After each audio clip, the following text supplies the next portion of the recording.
Hello दोस्तों, कैसे हैं आप सब। आई होप आप लोग अच्छे होंगे, मस्त होंगे। आपका स्वागत है शिशुपाल स्टडी सेंटर में। यह हमारा क्लास 10th और आज हम जानेंगे क्लास 10th के मैथ का फर्स्ट चैप्टर वास्तविक संख्याएं का ऑब्जेक्टिव प्रश्न। तो चलिए बिना देर के इस क्लास को स्टार्ट कर ले।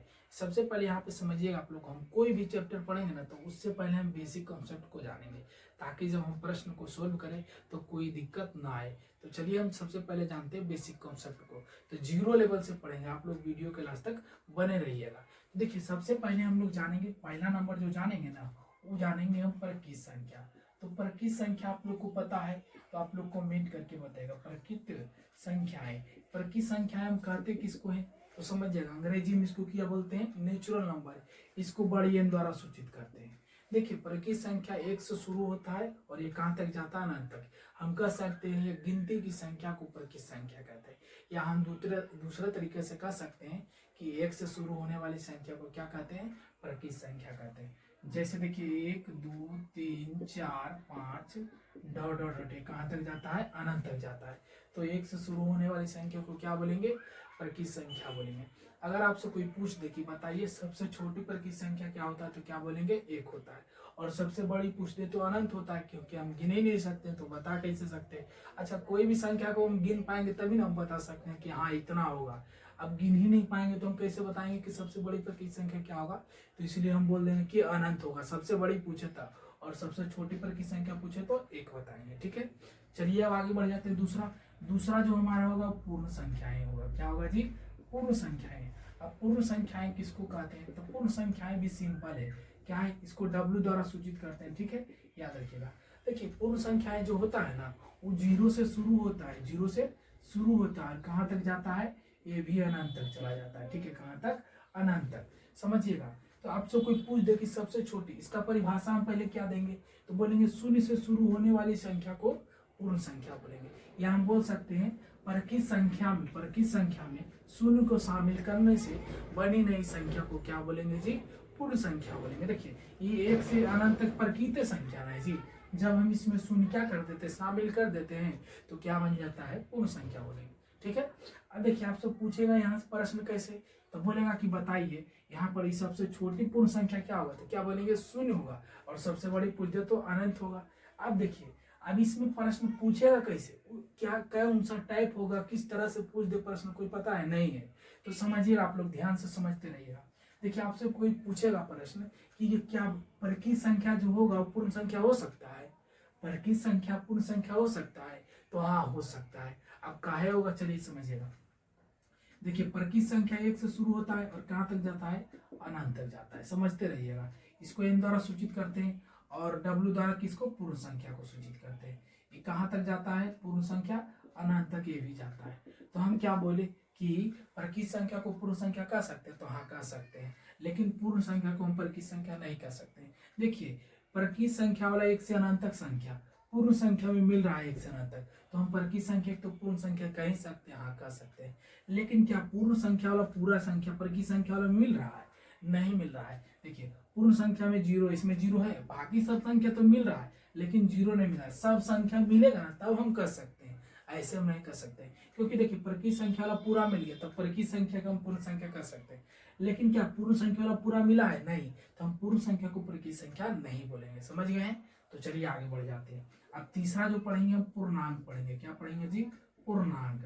अब पूर्णांक किसको बोलते हैं, इसको जेड द्वारा सूचित करते हैं। किसके द्वारा, जेड द्वारा। ठीक है, इसको अंग्रेजी में इंटेजर्स बोलते हैं। समझिएगा। अब देखिए, पूर्णांक क्या होता है, तो शून्य के दाईं ओर इसके क्या होता है, धनात्मक संख्या होता है। क्या होता है, धनात्मक संख्या, जो कि अनंत तक चला जाता है। और शून्य के बाईं ओर क्या होता है, ऋणात्मक संख्या, ये भी कहाँ तक चला जाता है जी, अनंत तक चला जाता है। इसी प्रकार अनंत तक चला जाता है। ठीक है, तो इसका परिभाषा कैसे देंगे, तो बोलेंगे ना, शून्य के साथ प्रकृत संख्या के धनात्मक मान और ऋणात्मक मान को क्या बोलेंगे जी, क्या बोलेंगे, पूर्णांक बोलेंगे। ठीक है, तो शून्य के दाईं ओर धनात्मक संख्या होता है, शून्य के बाईं ओर ऋणात्मक संख्या होता है, इसी को क्या कहते हैं, पूर्णांक कहते हैं। अब समझिएगा ध्यान से। अब आपसे पूछेगा क्या क्या यहाँ पर प्रकृत संख्या और पूर्ण संख्या, पूर्णांक संख्या हो सकता है, तो हाँ हो सकता है। देखिए, प्रकृत संख्या और पूर्ण संख्या वाला पूरा संख्या मिल जाएगा। देखिए, प्रकृत संख्या वाला एक से अनंत तक मिल जाएगा और पूर्ण संख्या वाला जीरो से अनंत तक मिल जाएगा। तो प्रकृत संख्या और पूर्ण संख्या वाला पूरा संख्या मिल गया, तो प्रकृत संख्या और पूर्ण संख्या को हम पूर्णांक संख्या बोलेंगे। लेकिन पूर्णांक संख्या को प्रकृत या पूर्ण संख्या नहीं बोलेंगे। क्यों? क्योंकि देखिए पूर्णांक में माइनस वाला होता है, माइनस वाला इसमें है, पूरा मिलेगा। चलिए धनात्मक वाला संख्या तो मिल जाएगा, देखिए इधर वाला संख्या, लेकिन क्या इधर वाला संख्या मिलेगा? माइनस वाला नहीं मिलेगा। तो हम पूर्णांक को प्रकृत या पूर्ण नहीं बोल सकते, लेकिन प्रकृत और पूर्ण को हम पूर्णांक बोल सकते हैं। ठीक है, याद रखिएगा आप लोग।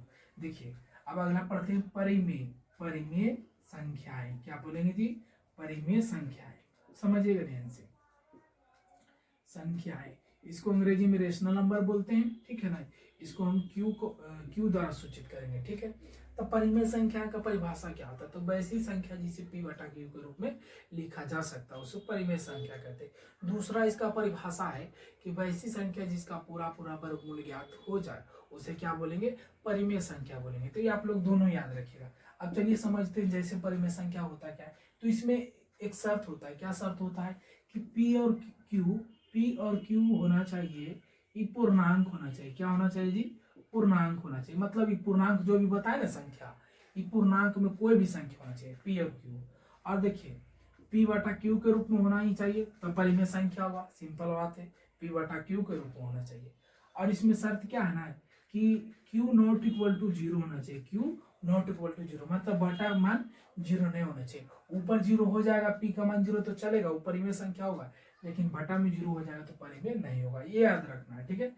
p और q क्या होना चाहिए? पूर्णांक होना चाहिए, और q नॉट इक्वल टू 0, यही शर्त है, ठीक है। अब समझिएगा, जैसे एग्जांपल ले रहे हैं इसका, ठीक। -6/5, देखिए बटा के रूप में है ना जी। देखिए p का मान क्या हो जाएगा? -6, और q का मान क्या हो जाएगा जी? q का मान क्या हो जाएगा? देखिए q का मान क्या हो जाएगा? 5 हो जाएगा। तो p बटा q के रूप में है, मतलब बटा के रूप में है ना, तो एक परिमेय संख्या हो जाएगा। उसी प्रकार -7/8, देखिए p बटा q के रूप में, हाँ बटा के रूप में है, p भी पूर्णांक है और q भी पूर्णांक है। देखिए -7 पूर्णांक है ना जी, इधर मिलेगा ना कहीं माइनस में। और देखिए 8 धनात्मक संख्या इधर मिलेगा दाईं ओर 0 के, हाँ मिलेगा। तो देखिए अब बटा के रूप में है तो परिमेय संख्या हो जाएगा। चलिए अब आगे बढ़ते हैं। उसी प्रकार -2/-3, हाँ हो जाएगा, परिमेय संख्या हो जाएगा बटा के रूप में। देखिए माइनस माइनस कट जाता है तो 2/3, तो 2/3 इधर नहीं मिलेगा। देखिए 2 भी मिल गया, 3 भी मिल गया, तो पूर्णांक है ना है जी, p और q बटा के रूप में। देखिए p बटा q, p का मान 2 हो जाएगा और q का मान क्या हो जाएगा? 3 हो जाएगा। तो बटा के रूप में है तो ये परिमेय संख्या हो जाएगा। और समझिएगा आपको क्या बोले थे, एक परिभाषा और बोले थे कि वैसी संख्या जिसका पूरा पूरा वर्गमूल ज्ञात हो जाए, है ना। तो देखिए √4 का वर्गमूल ज्ञात हो जाता है, तो √4 का वर्गमूल कितना होता है जी? 2 होता है। 2 के बटा में 1 लेकिन p बटा q के रूप में नहीं हो जाएगा? हाँ हो जाएगा। तो ये परिमेय संख्या हो गया, ठीक है। उसी प्रकार √9 का वर्गमूल कितना हो जाएगा? 3। 3 के बटा में 1 लेकिन तो परिमेय संख्या के रूप में नहीं हो गया, p बटा q के रूप में। p का मान क्या हो जाएगा जी? 3 हो जाएगा, और q का मान 1 हो जाएगा। तो p बटा q के रूप में जब हो जाएगा तो परिमेय संख्या हो जाएगा। समझ में आ गया? उसी प्रकार याद रखिएगा, जैसे कि 441 का वर्गमूल जानते हैं आप लोग? कमेंट करके बताइएगा। 441 का वर्गमूल 21 होता है। तो देखिए जिसका वर्गमूल ज्ञात हो जाता है उसे परिमेय संख्या के रूप में लिख सकते हैं। देखिए 21 के बटा में 1 देंगे, p बटा q के रूप में हो गया। p का मान क्या हो जाएगा? 21 हो जाएगा, और q का मान 1 हो जाएगा। बटा के रूप में हो गया तो क्या हो जाएगा? परिमेय संख्या। अच्छा जी बताइएगा, और बताइएगा आप लोग 0/1 परिमेय संख्या है। क्यों है? क्योंकि देखिए p का मान 0 है, p बटा q होता है ना जी, तब p का मान 0 है, q का मान 0 नहीं है। q का मान 0 यहाँ पर बोला था कि नहीं होना चाहिए, तो q का मान तो 0 नहीं है, तो परिमेय संख्या होगा। यही उल्टा रह जाता ना 1/0, तो ये परिमेय संख्या नहीं होगा। क्यों नहीं होगा? क्योंकि बोल दिया शर्त में कि q नॉट इक्वल टू 0 होना चाहिए, मतलब बटा में 0 नहीं होना चाहिए। देखिए p का मान 1 है, q का मान देखिए यहाँ पर 0 है, और q का मान 0 नहीं होना चाहिए। क्योंकि अगर 0 हो जाए तो यह परिभाषित हो जाता है, इसका कोई अर्थ ही नहीं निकलता है, ठीक है। तो समझते रहेगा आप लोग ध्यान से। अब समझते हैं अपरिमेय संख्या। तो अपरिमेय संख्या में क्या होता है ना, जिसका वर्गमूल पूरा पूरा नहीं निकलता। समझिएगा ध्यान से। और देखिए एक बात और याद रखिएगा परिमेय संख्या में, कि देखिएगा परिमेय संख्या में एक बात और याद रखिएगा। क्या याद रखना है? कि कोई भी संख्या के अगर दशमलव के बाद पुनरावृत्ति समान रूप से होगा ना, तो उसको परिमेय संख्या के रूप में लिख सकते हैं। जैसे समझिएगा, जैसे एग्जाम में दे देगा 0.33333 डॉट डॉट डॉट, तो देखिए ये जो डॉट डॉट डॉट लगल है ना, 3 बढ़ रहा है दशमलव के बाद, तो इसको परिमेय संख्या के रूप में लिख सकते हैं। तो बोलेगा ये कौन संख्या है? तो बोलेंगे परिमेय संख्या। क्या बोलेंगे? परिमेय संख्या। चलिए आगे बढ़ जाते हैं। और इसी प्रकार दे दे 0.222 डॉट डॉट डॉट कौन संख्या होगा?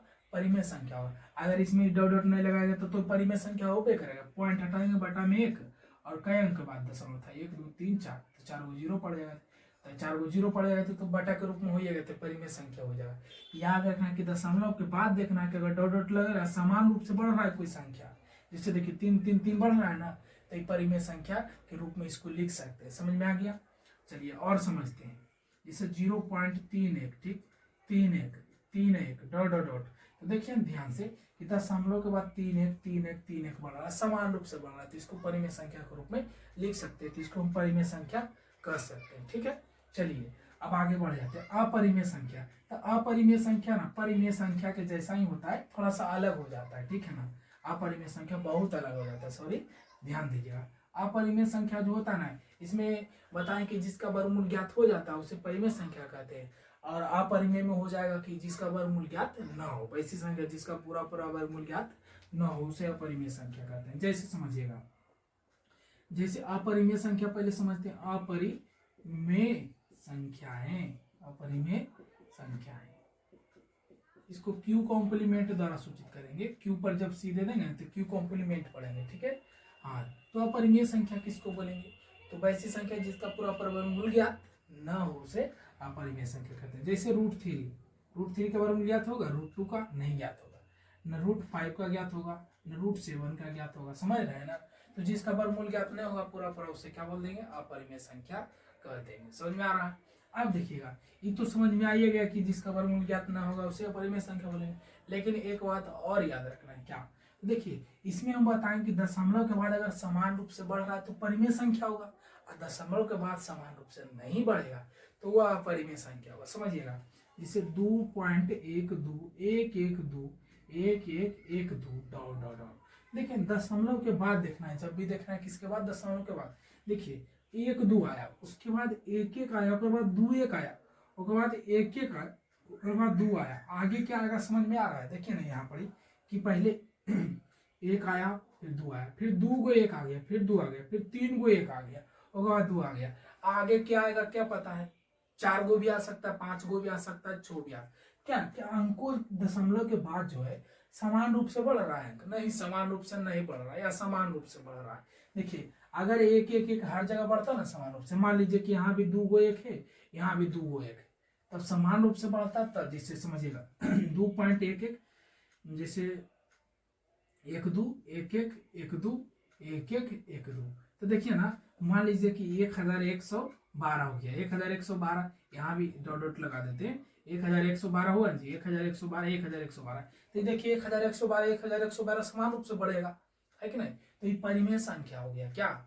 अब देखिए इसी में हम थोड़ा सा चेंज कर देंगे, जैसे 2.311 3 देखिए डॉट डॉट डॉट लगा दिए। ठीक, तो देखिए दशमलव के बाद देखिए समान रूप से नहीं बढ़ रहा है। देखिए यहाँ पे 3 के बाद 2 को 1 आया ना जी, उसके बाद 3 के बाद 3 को 1 आ गया, कि 3 के बाद देखिए 4 को 1 आ गया, इस समान रूप से नहीं ना बढ़ रहा है, तो यहाँ परिमेय संख्या होगा। तो आप लोग को समझ में आ गया होगा कि परिमेय संख्या किसको बोलेंगे और अपरिमेय संख्या किसको बोलेंगे। तो आप लोग को वास्तविक संख्या भी समझ में बढ़िया से आएगा। देखिए अगला जो हम पढ़ेंगे क्या पढ़ेंगे जी? वास्तविक संख्याएं। क्या पढ़ेंगे? वास्तविक संख्याएं। वास्तविक संख्याएं। देखिए परिमेय और अपरिमेय समझ में आ गया होगा तो आपको वास्तविक संख्याएं समझने में भी कोई दिक्कत नहीं होगा। वास्तविक संख्या इसको बड़ी आर द्वारा सूचित करते हैं। ठीक है, तो वास्तविक संख्याएं क्या होता है? तो जब परिमेय और अपरिमेय को एक साथ लिख देंगे तो वही वास्तविक संख्याएं कहलाता है। समझिएगा। अब देखिए जैसे वास्तविक संख्याएं का एग्जाम्पल समझते हैं। ठीक है, तो √2 कैसी संख्या अपरिमेय? 3/2 कैसी संख्या? परिमेय संख्या है। -5/6 कैसी संख्या? परिमेय संख्या है। √5 अपरिमेय संख्या है। √7 अपरिमेय संख्या है। -2 की बटा में एक देंगे परिमेय संख्या हो जाएगा। माइनस का √11 अपरिमेय संख्या होगा। समझ में आ रहा? अब समझिएगा उसी प्रकार हम कह सकते हैं पाई कैसी संख्या है? अपरिमेय संख्या। कैसी संख्या है? अपरिमेय संख्या। ठीक है, अब देखिए π/2, तो π/2 भी कैसी संख्या है? अपरिमेय संख्या है। ठीक है, समझ में आ रहा है? अच्छा, π+2 कैसी संख्या है? देखिए परिमेय और अपरिमेय का योगफल या अंतर ना हमेशा अपरिमेय होता है, ये आप लोग याद रखिएगा। तो वास्तविक संख्या तक आप लोग को कोई दिक्कत नहीं। तो चलिए अब आगे बढ़ते हैं। देखिए अब आगे हम लोग पढ़ेंगे, क्या पढ़ेंगे, सम और विषम। सम और विषम आप लोग जानते हैं, तो आप लोग नहीं जानते तो आप लोग बढ़िया से समझिएगा, और जानते हैं तो आप लोग कमेंट करके बताइएगा, ठीक है। तो सबसे पहले समझते हैं सम संख्या। क्या समझते जी, सम संख्या। तो सम संख्या होता क्या है, अंग्रेजी में इसको इवन नंबर बोलते हैं। तो सम संख्या पहचानने का नियम है कि जिसका इकाई अंक, जिसका इकाई अंक, इकाई अंक क्या होना चाहिए जी, शून्य होना चाहिए, 2, 4, 6 या 8, है ना, या 8 हो। समझ में आ रहा है, इकाई अंक क्या हो जी, 0, 2, 4, 6 या 8 हो, तो कौन संख्या होगा, सम संख्या होगा। और देखिए इकाई अंक ई वाला संख्या छोड़ के जो भी आएगा वो विषम हो जाएगा। सिंपल बात, समझिएगा ध्यान से। जैसे क्या हो जाएगा जी, जैसे समझते हैं, जैसे 2, 8, 4 छो, बताइए सम संख्या की नहीं, हाँ सम संख्या। देखिए इकाई अंक क्या है जी, छो है, छो है तो क्या हो जाएगा, सम संख्या हो जाएगा। समझ में आ रहा है, चलिए 4, 8, 9, 6, 0 सम संख्या है, हाँ सम संख्या है। देखिए ना यहाँ पर इकाई अंक क्या है, 0 है, तो ये सम संख्या हो जाएगा। उसी प्रकार 8, 9, 7, 6, 0 मान लीजिए 4 है, ठीक है, तो सम संख्या है। इकाई अंक देखना है और पहचान जाएंगे। देखिए इसमें है 4, हाँ है, तो इसमें भी है इकाई अंक, तो क्या हो जाएगा, सम संख्या हो जाएगा। अब बाकी देखिए ये जो ई संख्या जो लिखा है, अगर लास्ट में ई संख्या छोड़ के कोई भी संख्या आ जाएगा ना तो विषम हो जाएगा। जैसे समझिएगा विषम पहचाने का नियम क्या है, ठीक समझने, सम समझ में आ गया तो विषम भी समझ में आ जाएगा। देखिए विषम संख्या ऑड नंबर इसको बोलते हैं, ठीक है। तो देखिए विषम संख्या जो होगा ना, जिसका इकाई अंक, जिसका इकाई अंक, इकाई अंक क्या होगा जी, क्या होगा, तो 1 होगा, 3 होगा, 5 होगा, 7 या 9 हो, तो कौन संख्या होगा जी, विषम संख्या। बोल सकते हैं हम परिभाषा के तौर पे कि सम संख्या की परिभाषा कैसे देंगे, तो बोलेंगे वैसी संख्या जिसका इकाई अंक 0, 2, 4, 6, 8 हो, उसे सम संख्या बोलेंगे। विषम संख्या का वैसे ही बोलेंगे वैसी संख्या जिसका इकाई अंक क्या हो, 1, 3, 5, 7 या 9 हो, उसे क्या बोलेंगे, विषम संख्या बोलेंगे, ठीक है। अब समझिएगा ध्यान से, जैसे विषम संख्या समझिएगा, जैसे क्या हो जाएगा जी, इकाई अंक इस सब में से कोई भी रहेगा ना तो क्या हो जाएगा, विषम हो जाएगा। जैसे 4, 5, 1 कौन संख्या, विषम संख्या। देखिए ना इकाई अंक क्या आ गया, 1 आ गया, 1 आ गया तो क्या हो जाएगा, विषम संख्या। उसी प्रकार 9, 3, 6, 4, 3 कौन संख्या हो जाएगा, विषम संख्या। देखिए ना क्या अंक क्या आ गया जी, 3 आ गया, 3 आ जाएगा तो क्या हो जाएगा, विषम हो जाएगा। उसी प्रकार 7, 8, 5 क्या हो जाएगा, विषम संख्या हो जाएगा। आप लोग समझ में आ गया हो। देखिए 7, 8, 9, 1, 2, 9 कौन संख्या है, विषम संख्या। देखिए ना लास्ट में क्या है, 9 है, 9 कैसी संख्या है, विषम संख्या, ठीक है। तो आप लोग को समझ में आ गया होगा सम विषम। चलिए और आगे बढ़ जाते हैं। अब जो हम लोग पढ़ेंगे ना, यहाँ पढ़िए, एगो पढ़ेंगे भाज्य संख्या, एगो पढ़ेंगे अभाज्य संख्या। देखिए एग्जाम में भाज्य संख्या भी पूछा जाता है और अभाज्य संख्या भी पूछा जाता है। देखिए भाज्य संख्या को यौगिक संख्या बोलते हैं और अभाज्य को रूढ़ संख्या बोलते हैं। चलिए समझते हैं, ध्यान से समझिएगा। देखिए पहले हम समझ लेते हैं अभाज्य संख्या। अभाज्य संख्या, अभाज्य संख्याएं बोलेंगे इसको। और देखो अभाज्य संख्याएं जो होता है ना जी, इसको बोलते हैं प्राइम नंबर, ठीक है। अब समझिएगा, इसको बोल देंगे अभाज्य संख्याएं की रूढ़ संख्या बोलते हैं। क्या बोलते हैं जी, रूढ़ संख्याएं। देखिए एग्जाम में पूछा जा चुका है कि बताइए जी कौन सी संख्या को हम रूढ़ संख्या बोलते हैं, तो अभाज्य संख्या को रूढ़ संख्या बोलते हैं। समझ में आ रहा, हाँ। तो देखिएगा ध्यान से, जैसे जैसे तो अभाज्य संख्या का परिभाषा ये कि वैसी संख्या जो एक और स्वयं के अलावा किसी दूसरी संख्या से नहीं घटे। चलिए आप लोग परिभाषा लिख देते हैं। वैसी संख्या जो एक और स्वयं के अलावा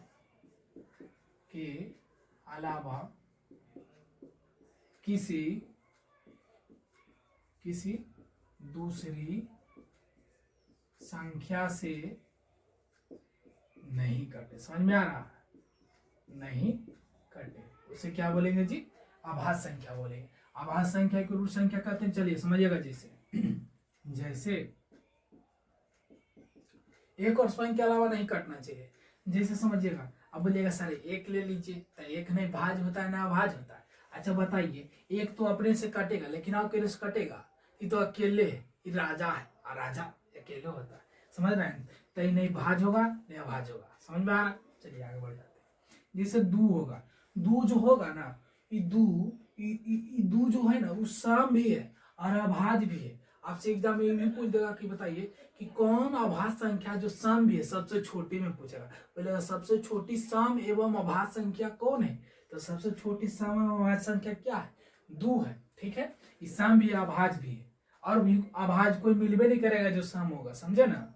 उसी प्रकार देखिए तीन, तीन देखिए एक और स्वयं के अलावा किसी से कटेगा नहीं कटेगा, तो क्या हो जाएगा? अभाज्य हो जाएगा। पांच देखिए, पांच जो होगा ना एक और स्वयं के अलावा केरो से नहीं कटता है। एक अपने देखिए, एगो तो अपने से कटेगा, एक से कटेगा नहीं जी, फिक्स है, कोई भी संख्या एक से कटता है और अपने आप से तो फिक्स कटता है। इसके अलावा और देखिए किसी से कट रहा है, अगर कटेगा तो दूसरा कैटेगरी में आ जाएगा, भाज्य संख्या में, नहीं कटेगा तो अभाज्य में आ जाएगा। समझ में आ रहा है? चलिए आगे बढ़ जाते हैं। देखिए थोड़ा सा लाइन समझ रहे हैं ना, अप डाउन हो रहा है, ठीक है? तो आप लोग लास्ट तक बने रहिएगा, कुछ नहीं होगा, ठीक है ना? हाँ देखिए कभी आ रहा है कभी जा रहा है, ठीक, समझते रहिए आप लोग। बस थोड़ा देर में ठीक हो जाएगा, कोई दिक्कत नहीं है। देखिए हाँ देखिए 2 3 5 ये अभाज्य संख्या है। अब देखिए 7, 7 देखिए ये 7 भी एक से कटेगा फिक्स है, कोई भी संख्या एक से तो कटेगा फिक्स है और अपने आप से कटेगा फिक्स है। इसके अलावा अगर केरो से कट जाएगा, इसके अलावा किसी से कट जाएगा तो भाज हो जाएगा, और नहीं कटेगा तो अभाज। अब देखिए 7 जो है एक और स्वयं के अलावा केरो से कट भी नहीं करेगा तो क्या हो जाएगा? अभाज हो जाएगा।